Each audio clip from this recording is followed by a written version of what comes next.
my first reaction was, well, they were prisoners, they must have done something.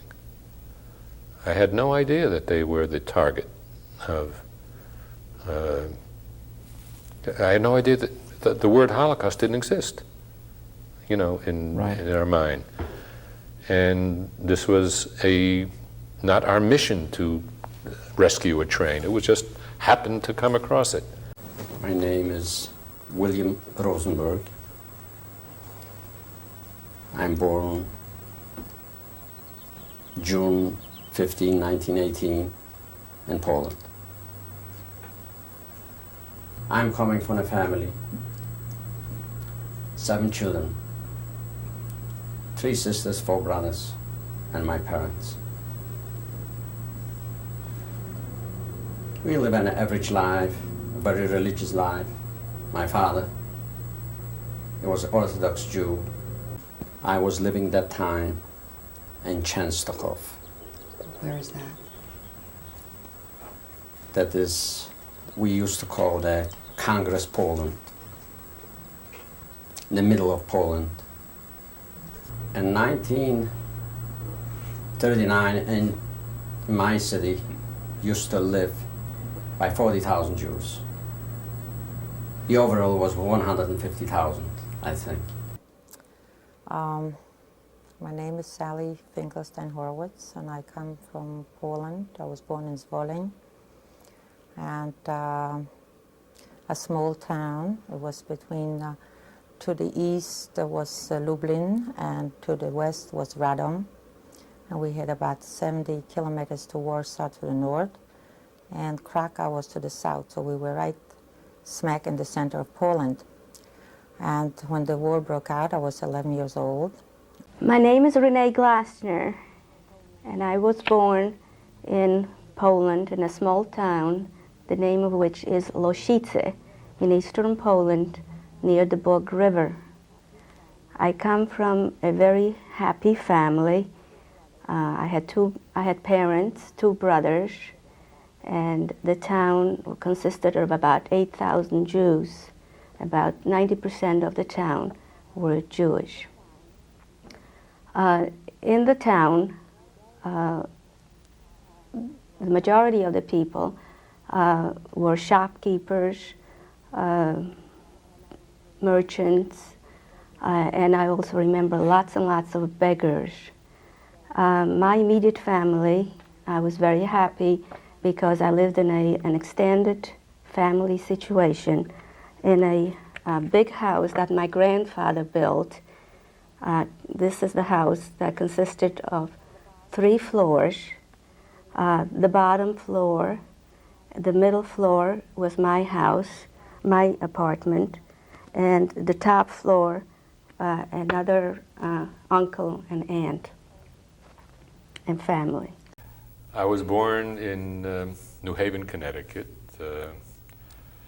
actually near Ellsworth Avenue, which is how that name arrived at. Went to school, public schools in New Haven, and we moved to Bridgeport. My father was a cantor, and then got a position in New Britain, Connecticut. And it was from New Britain that I went to high school, and from there went to college. I remember in 1936 was a pogrom in Częstochow. Why was the pogrom in Częstochow? A fellow came into a Jewish bar to buy something. Whatever you buy in a bar, you know. And after that, he took out a knife, and he wants to knife the owner from the bar. And the owner from the bar was a Jewish man. The owner of the bar had license for a gun. And he saw that his life is in danger. He took out the gun and he shot him. Because of that, next day we have a pogrom in Częstochowa. 1939, like I said before, German came in, was worse. Soon they create the ghetto. 6 or 7 months later, when they came into Częstochowa, because this was only 30 or 40 miles from the German border. Then we start to feel how difficult it is to get food, to get the first aid, and a Jew was not allowed to leave the ghetto. We had some rationing from the Jewish, they create a Jewish administration. And I would say, used to get 900 or 1,000 calories for each head. That was in the beginning. Later was even not less than that. Then my grandmother lived with us, and she died in the ghetto, and they permitted to go to take her to the cemetery. And in the cemetery, I remember I was a little girl, and we went once to the cemetery. Somebody died, somebody got killed actually, before the war. And there was a stone, which I still remember, it says from the 1200. It went back to the year 1200. And there was also a synagogue in our town, which I cannot forget, because it was, the paintings were like on the ceiling, and they were very thick walls, and the doors were very thick. And I was always in awe of that synagogue. I always felt like it's a very, very holy, holy place. Well, this was burned down. I ran to the Polish women who my grandmother knew from years back, and I told her what happened. So she said to me, go hide behind the, they have like where they keep the wheat and a shack, not a shack, it was a big place like in the field. I've forgotten what they call those things. It's like a house where they keep a barn type of a thing. I should go hide behind the barn. For some reason, I don't know why, something told me not to go there. And I ran across the street. I became friendly with one of the girls there, the Polish girls. And I told her what happened, and I told her I'm scared. So she said, come with me. And we went up in the attic to hide in the attic. So, and I remember my heart was pounding so bad, and she was laughing. She says, don't be scared. I was scared. I was the Jew. So he kept asking everybody, where's that Jew? Did anybody see that Jew? Where's that Jew?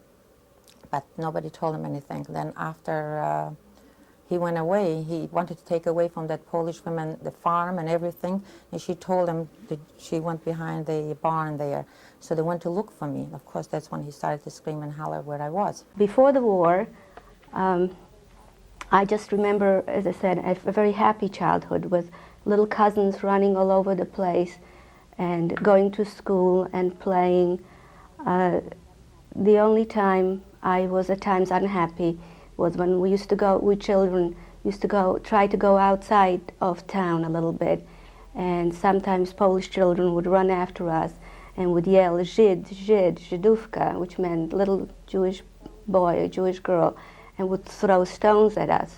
As I said, things went very well for us. The town was a very happy Jewish community, even though it is quite a bit of poverty. And one Jewish family would always help out another one. Friday afternoons, for example, I remember lots and lots of beggars standing in front of the door, and I would run out and hand out bread and change money. I remember my little cousin even, who was very good-hearted and helped out a blind Jewish beggar who couldn't walk by himself, and he would lead him around so he wouldn't go hungry on a Saturday. We heard that war broke out, and we as little children didn't quite understand the whole impact of it. As a matter of fact, there was always some sort of an excitement. All of a sudden in this little dead town, which the big adventure usually was to go to Warsaw for some excitement, and all of a sudden we heard war. Oh, good. The kids were terribly excited to see new people, tanks, Until one day we saw 3 planes overhead, and all of a sudden this excitement started dying down. Fear took over. About how old were you at this I point? was about 7 years old. But then when they left, sadness set in again, because nobody really knew which was the better side, whether the Soviet side was better or the German side was better. And people were running back and forth over the Bug River. And I remember at one point I begged my dad, why don't we go over to the other side? Maybe the other side is better. But my dad finally decided to stay at home. Well, the German... The Bug was the demarcation line between the Soviet... Bug River finally was the demarcation line, and that was only a few miles away from our town. 1931 through 1941, things were getting bad, but not as bad as after 1941. When the Germans first arrived, the first thing they did was, it was a gradual process. First they took some of the blocks away where some of the Jews lived and threw them out of their homes, put them in with other families, and they took over for their German armies. Then day by day there were various proclamations, proclamation after proclamation. I remember running down, I learned languages very fast. We ran down to read it. Some of them were in Polish, some of them were in Yiddish, some of them were in German. And one of the proclamations, soon after, maybe a week or two after they arrived, was that Jewish children were not allowed to go to school. School happened to be very important. This was posted on a wall. To my parents, education was very important, and this was a big tragedy. So my parents got us tutors to study at home. And one of my old teachers that was very sympathetic and was a friend of the family used to send in books so we children could study at home.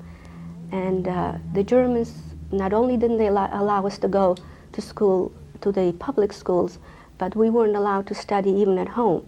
If they caught us, they would throw us into jail or burn the books or punish in one way or another. I remember locking the doors when we studied at home. We studied everything from math to Hebrew to history, even Polish history. And we would lock the doors, and if we heard anybody coming, we would throw the books under the bed and hide them. And this happened many times. I was in the infantry. Which? All right, the 36th Infantry Division, which was the Texas Division. Mm-hmm. I came there as a replacement. The 36th was had a long record in North Africa, and Italy was decimated in Italy at the Anzio beachhead. Mm-hmm. And don't ask what a Jewish boy from Connecticut was doing in the Texas Division, and we had our fair share of confrontations with some of the old Texan sergeants. But that soon, since I became a sergeant, it worked out okay. I joined them in October of '44. Landed first in England, then in France, and then actually it was in Alsace that we had our first taste of combat. And from then until the end of the war, the 36th had the record of having the most days of combat than any other division. Wow. I think our general was very gung-ho. So. Or death. One thing what I promised to myself. Or I die from a bullet, but I will not die from starvation. 1942. Yom Kippur night. We hear from the Jewish, they call the Judenrat, the Jewish administration, that tomorrow the Germans are liquidating the ghetto.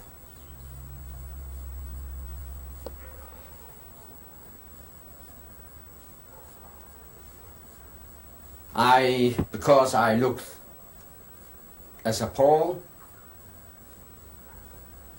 I said, let me go around and see how it is true. There was no way to escape. The whole ghetto were surrounded from SS, Lithuanian,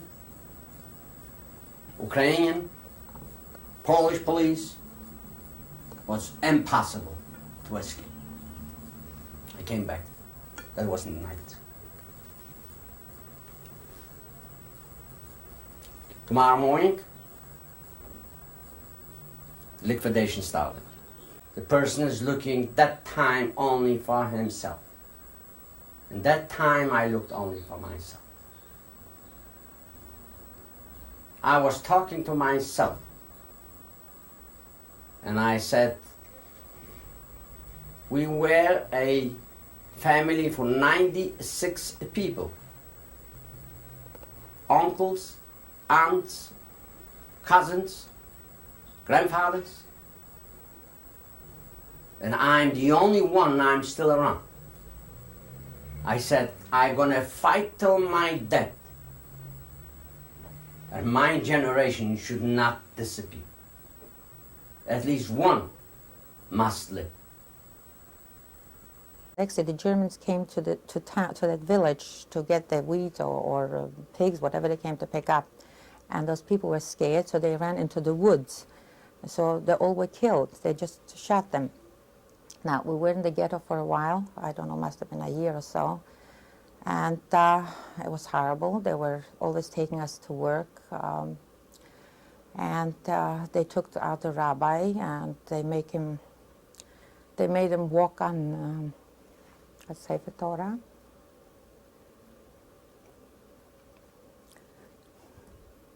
They were pulling his beard. They were pulling his beard. And blood was coming out. And nobody helped him. And then every other day there was something else. We were sleeping, and all of a sudden we heard the church bells and trumpets and bands, whatever they did. And Jude heraus, alle Juden heraus, and we all had to get out and meet in the marketplace. And there was a lot of shooting and a lot of hitting. And then they made us march 12 kilometers. One specific moment that I remember very distinctly is when the Germans came up to take our furniture away. My mother got hysterical and started crying. Little did she know how unimportant that was at the time. But my little brother, who was age 5 at the time, was so mad to see my mother that so upset that he grabbed an axe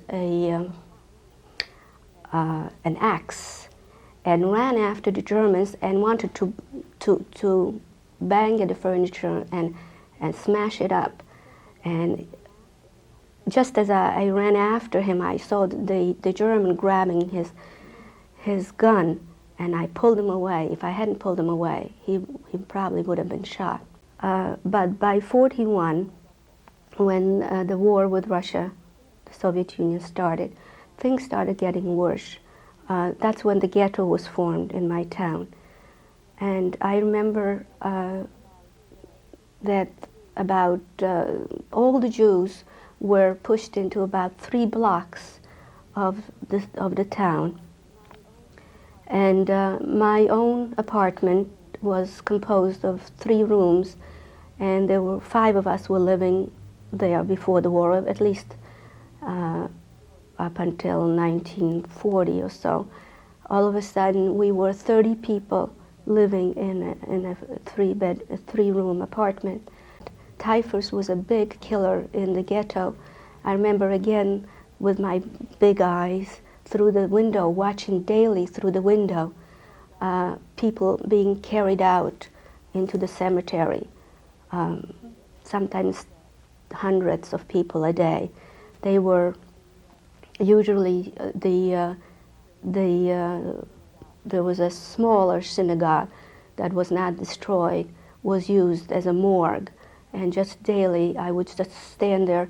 And by that time, I think my emotions were frozen, because it was just a daily occurrence, such a natural occurrence already. And day by day, I watched hundreds and hundreds of people being taken out dead.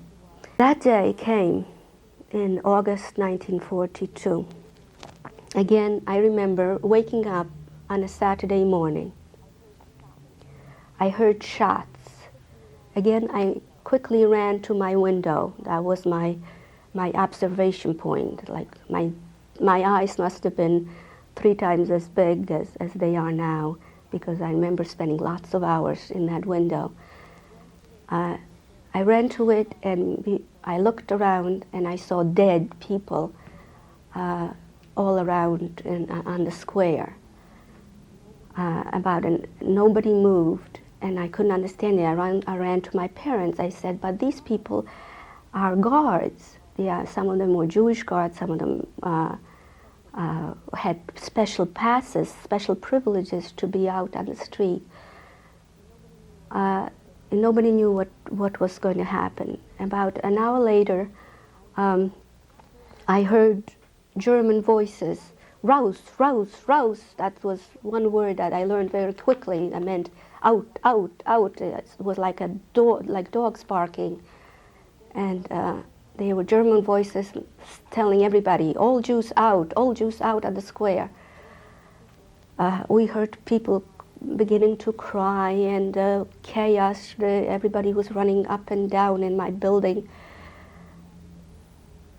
I was a platoon sergeant, which was the same as I would have been if I had been a lieutenant. Mm-hmm. So we were supposed to have about 38 to 40 people. Most of the time we had 25 to 30. The constant wounding, diseases, of course, and many of them were being killed. And I don't know if I can document it, but I have the recollection that in the original outfit that I was involved with, of about 180, whatever it was, that there were only 3 of us who were not killed or wounded. Wow. That was the end of 1943, I think. They sent me to Auschwitz. I came to Auschwitz. I saw it, unbelievable, terrible. I smelled the gas chambers. Well, I said, this is the end. But one thing, I never gave up my hope to the last minute. And I think thanks to that, I'm alive today. Next morning, luckily, we hear that they had a telephone from Germany. They need 5,000 people in a certain concentration camp for work. And we didn't even leave the transport. They took the whole 5,000 people, they sent us to Germany. I don't know, for some reason, one of the Germans was walking by where I was sitting, and he pointed to me, and I said, and he was looking, and I got scared, and my mother made me bend down and hide myself behind her, because we didn't know what will happen. So he passed by again, and he pointed I should get up and come raus. And my mother pushed my other sister. This was her fear always, go, you'll have to take care of her. She won't be able to wash her hair. This is the last words I remember. So they picked out again about 35, and I was one of them, my sisters, my 2 sisters, and we were sent to Skaržisko. Skaržisko was worse than any concentration camp you can imagine. It was an ammunition factory, and the first thing what greeted us were people with yellow faces. They were all yellow. They worked with some chemicals or something, and they were exposed to, I guess, whatever it was there, and they were all terribly yellow. I was so frightened when they shot you, so you had to go every day. They used to wake us up very early in the morning and count There was the counting used to drive us crazy. And then when we got to the factory, we were counted, and then when we came back, we were counted, constantly the counting. But what made me go is I thought my father was hiding in a village with my little brother, that he'll survive there, and I was very, very attached to my father. He was over 6'4", he was a beautiful person and a beautiful human being, and I thought he'll survive there, and I always thought he'll need me.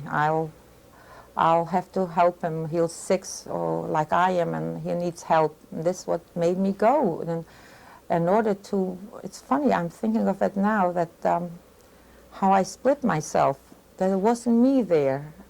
It just wasn't me, I was somebody else. And then I looked out through, there was the only opening for air was, there was like a porthole here under the roof. And I looked out and I saw lots of Jews with little packages walking towards the square. And I also saw my grandfather, my other grandfather from my father's side, who lived in a different building, and my grandma coming over, and they were looking up and deciding whether to come up and hide with us or to go away. And finally I saw them walk away, and I never saw them again.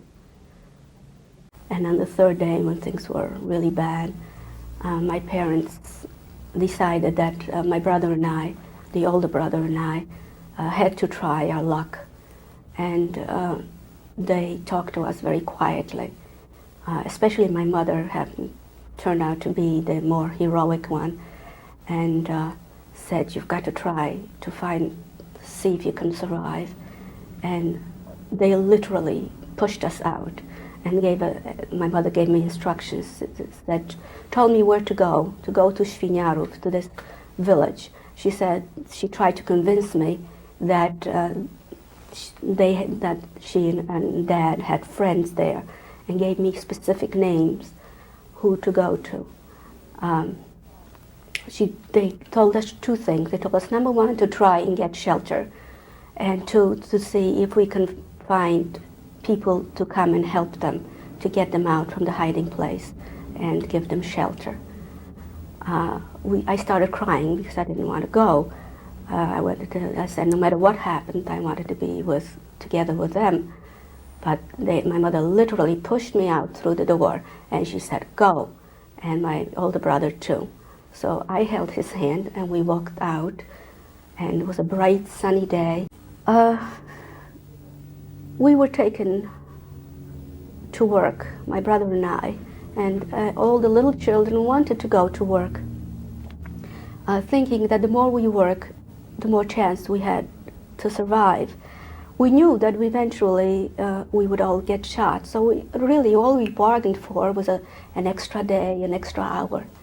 But at one point I bent down, and because I found a picture of my family, so I must have stopped to look at it, and all of a sudden I heard a big whip over my legs, and I just remember the sting of it, and I just froze for a minute and got up and stood straight. And I don't think I cried, or I don't think there was a tear in my eye. I was probably by that time completely bereft of emotion. Was probably I was sort of half dead, not here and not there. And he took me away on his cart with a horse-drawn cart. I remember him bringing me clothes that looked like peasants' clothes, and a scarf, and he put me on the cart and took me to my dad's hiding place. When I joined my family, naturally I was very happy, and I thought it was just the greatest thing to be together and to be underground, and I thought it was so clever the way the pit was built. It was about 5 by 8 with the boards propping up the ceiling and some of the side walls. And we stayed there for about, well, for them it was almost 2 years. For me it was about 15 months. We had some straw to put down on the benches for the night to sleep. We slept sideways, so if one person had to turn over, everybody else had to turn over. The air, we got through that hole, the entranceway. The insulation consisted mostly of straw and boards, wooden boards. The temperature was more or less even all year round because being underground, and also the insulation from the straw and manure on top. We did get water occasionally, so we'd stand there and mop it up with or pick it up with a cup or something and pour it back out. Sometimes that was full occupation or daily occupation. The manure did seep through sometimes, and we'd have to find ways of plugging it up. No daylight, no, not in the, only when the big treat was for somebody to go upstairs to the level of the animals. So one or two at a time would be allowed to go up there, and then we would take turns. First battle, which of course you remember very vividly, was in a town called Riquevier. It's a gem of a town. It's called La Perle de l'Alsace. And it was around October 15th, something like that. Mm-hmm. And I remember being attacked by the Hitler Jugend, the young 16, we were 18, 19, they were young. And we, fortunately, there were some veterans around who were able to show us what to do. And I remember that the first foxhole that I dug was in a place, was in a section of the town of the Rue des Juifs. And that means the Street of the Jews. At this point in your experience there, did you have any inkling as to what was taking place in the Holocaust? No. This, I think, is one of the most important aspects. We knew that, or we'd been told that there were camps, that the Jews were being persecuted. I knew about Kristallnacht and that there were concentration camps, but we had no idea what that meant.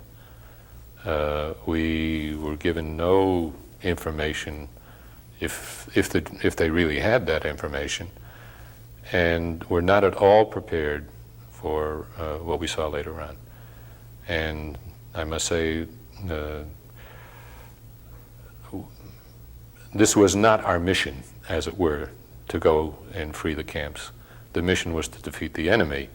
As it turned out, it was a very important aspect of what we were doing. I had two experiences that directly relate to the Holocaust, and neither of which I had any preparation for. We just came across them in the course of our advancing. The first was a camp which, I don't know how I know, but it was gypsies. Don't ask me how I know, except that either we were told or it became part of our consciousness, where there were a number of barracks surrounded by barbed wire, and the guards, mostly SS from my recollection, set fire to the barracks with the people inside and machine gunned them as they were trying to get out. We came upon this as we were, just as we were coming. Mm-hmm. And you heard the machine gun? You heard the fire? Yes, and we, now they were also firing at us as we were advancing. And my recollection, we didn't have tanks with us. We were infantry and, we're moving along. And of course we returned the fire, and when we began to realize what was happening, we took no prisoners. And it had to be a train not far from Dachau, in the middle of a field. And boxcars. And again, there was a firefight where they were guarding it, and we didn't know what was in the train. Mm-hmm. You know, but we knew that we were being shot at, so we obviously returned it, and it was, you know, we were able to take care of the situation fairly quickly. And I do remember that we, when the fight was over, there was, you know, it got quiet, and then there was a moan from the train. You know, I mean, just a moan. And we shut the locks of the cars and opened them. And they were all Jews and had been evacuated from, I don't know which camp, but probably Dachau or one of its satellites. And at least a third of them were dead. They had not had anything to eat or drink for 6 days. They spoke... Men, women, children? My recollection, I don't recall children. Again, these are fleeting memories. I do recall that I was one of the few people in my outfit who could speak any Yiddish. And I think maybe there were 2 Jewish guys in the whole outfit, maybe 3, but the guy who would normally speak from Brooklyn, he had gone. And du bist ein jüdischer Soldat. You are a Jewish soldier. And so we were able to communicate. And that's how I learned they hadn't had anything to eat. And we gave them whatever water, whatever chocolate bars, whatever that we had on our, that we carried with us. Of course, at that time we didn't carry that much because we were in combat. So maybe the whole experience was 3-4 hours between the fighting and the speaking. So that, but this one was very vivid because I was communicating with somebody and was totally unprepared for what I saw. You see all the people in a skeletal condition, and many of them dead, and the smell, and but I think the most vivid memory was that moan, of they made it, finally. Yeah. So that was a very poignant moment in my life. On the April 1945, when the Germans feel that they are defeated, they start to liquidate even the concentration camps. How? In the gas chambers. Then we're supposed to go to Dachau. And in a certain place we came to a city, what they call Osnabrücken, that was near Stuttgart, in Württemberg, Baden. They couldn't go further, the Germans. We stopped. We are maybe 10,000 in the transport, I don't know, but I estimate. They stopped, and we were in between a hill. And the Germans were on one hill, and the American soldiers were on another hill. And the fighting was going on. We feel that the Americans are not far from us. We took off our shirts, we put on the trains. They should know who is here. On the 5th day, the American came in. We didn't have what to eat. We didn't have what to drink. People were dying from starvation. When the American came in, on April 4, 1945. That was the 1st Division. They called it the Eisenhower's Division. When the American soldier came in and he told me that I am free, then I said, I don't believe it. I didn't believe it. They were starting to convince us, to beg us that we should leave the train. It was something in our inside that we will never get free. And because of that, just was unbelievable. I would like only one thing to say. A lot of people ask me, how did you survive? You took so much punishment. How is that possible? And I don't blame anybody, an outsider. I tell him the story, he wouldn't believe me. Because I myself, sometimes, don't believe what I went through. How is that possible? But one thing I will tell anyone, that if you don't give up hope, then you have a chance. My generation will never disappear. And I have to see, get married, and raise a generation of Rosenbergs again. I'm grateful to the American government.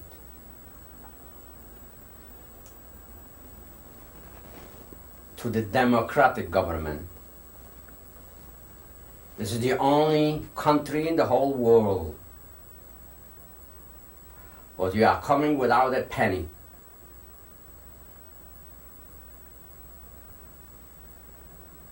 Without nothing in your pocket. And you start a new life, and you have a chance to build. Today, I start with nothing. I build a family with a wife, 2 sons, a daughter. I send them to school, educate them. Thank God I'm a successful businessman. I'm in the furniture business.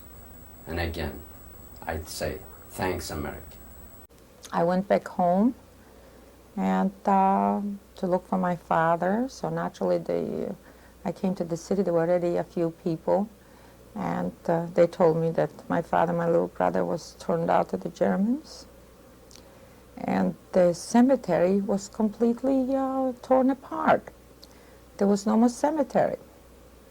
They pulled out the trees, and there were oak trees. They were beautiful big oak trees.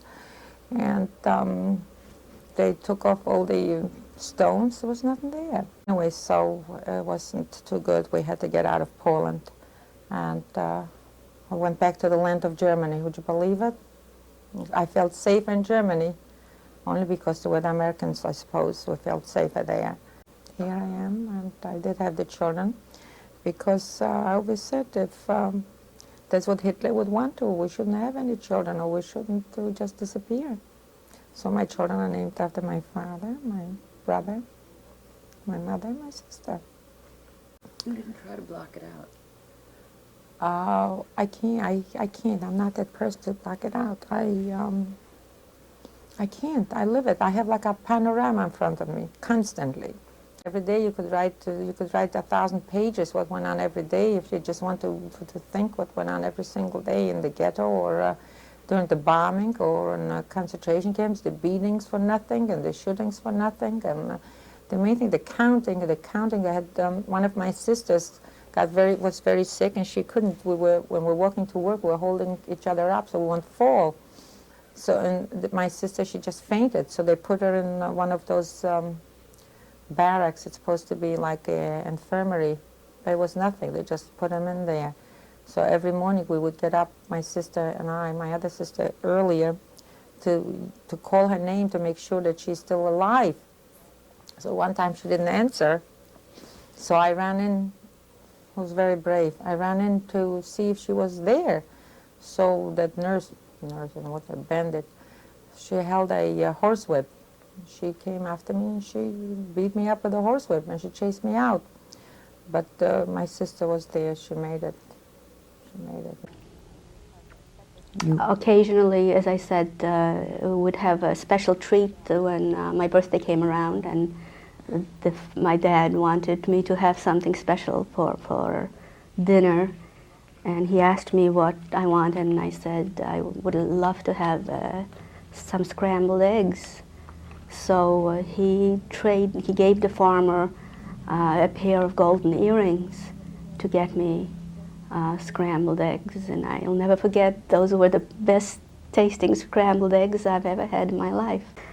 Perhaps it was the other way. We children inspired our parents. To them, it was just enough that they were the lucky ones, that all three of their children were still alive, which was a luxury.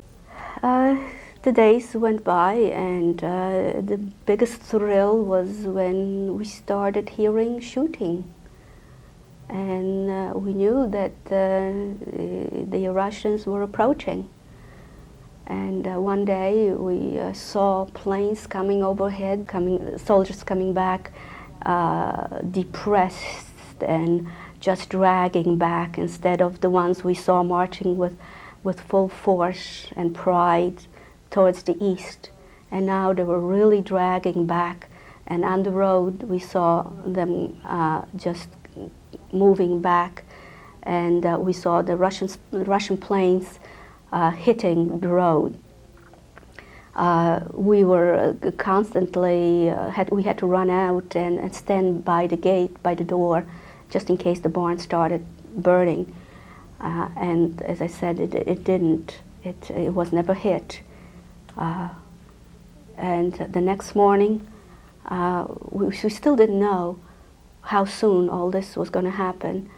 And the next morning we heard a strange language outside. It was no longer German, and we heard the Russian spoken, and we said, this is it, this is it.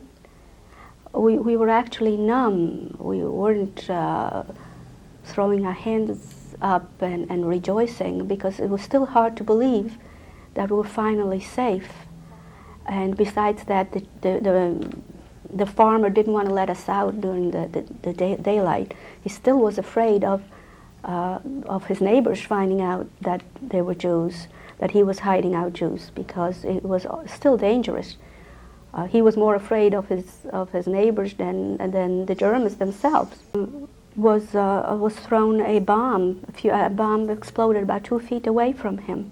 This was 1944. It was in 1944. The war was not over in Europe. The war was over we were liberated. The war wasn't quite over yet, but we had already been liberated by the Russians. And so we were safe. We thought we were safe, but we weren't safe from some of the Polish underground. There were all kinds of, we thought they were the AK, the Armia Krajowa. And as a matter of fact, the AK did kill off about half of the people in the forest hideout. So we had to start running again. And we, by that time, must have been early 1945, we had to leave the town. And we went to lodge in the hopes of getting out of Poland altogether. And at one point, my father and my uncle went back to the town to try and perhaps rescue some of the goods we left over. And again, they were hunted down. They had to hide in one of the attics because they heard somebody coming, and some of the Polish underground came, and they asked specifically for my uncle and my father. And luckily, one of the women said, no, they're not here. And before I go off from the camera, one thing what I wanted to say. I did see the shooting, the hanging, and I saw the last saying from those people. There was only one thing. They know they went to the gas chamber or whatever it is. They said to us,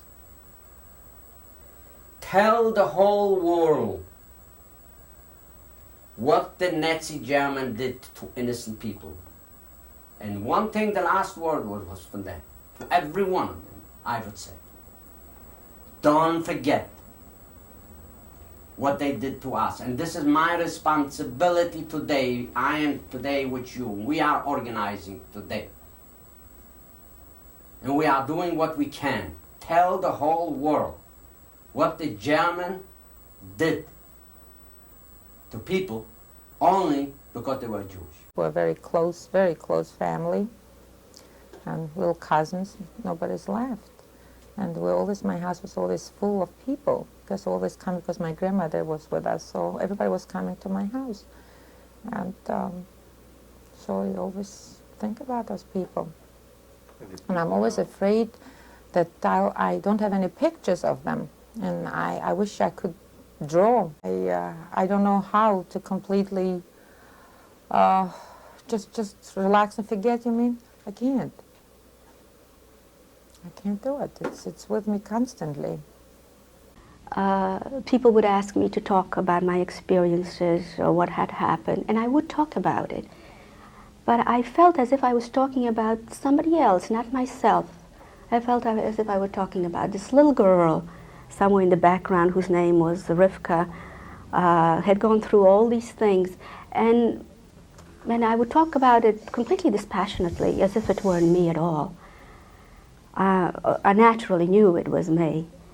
But I could not believe that this really happened, that such a thing is even possible to happen. Even knew that it must have been me. So, given the justification, they could do it. So, this is something, therefore, that one has to guard against forever, because we have within us this other side that could treat other people with a kind of cruelty.